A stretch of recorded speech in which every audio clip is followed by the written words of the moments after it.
আজকে আকাশের অবস্থা দেখতেছেন, বৃষ্টি আসবে। একদিন আল্লাহকে জিজ্ঞেস করলো মুসা নবী, হে আল্লাহ, আপনি খুশি হলে কি করেন? আমার আল্লাহ জবাব দে, হে মুসা কালিমুল্লাহ, আমি খুশি হলে একটু একটু বৃষ্টি নাজিল করি। তখন আবার জিজ্ঞেস করলো, হে আল্লাহ, এর থেকে বেশি খুশি হলে আপনি কি করেন? তখন আমার আল্লাহ জবাব দে, হে মুসা কালিমুল্লাহ, এর থেকে বেশি খুশি হলে আমি একজন মানুষের ঘরে মেহমান পাঠাই। তখন আবার জিজ্ঞেস করে, হে আল্লাহ, এর থেকে বেশি খুশি হলে আপনি কি করেন?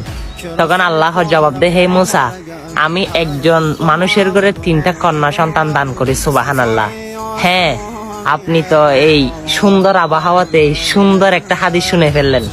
কি আপনার মতো ভাগ্যবান এই সকালে আর কেউ হতে পারে না আমার মনে হয়। ভিডিওটা শেয়ার দিয়ে সকল মানুষকে জানিয়ে দেন না। আরে ভাই, হয়তো আজকের দিনটা উসিলা করে আমার আল্লাহ আপনাকে কবুল করতে পারে। আমিন।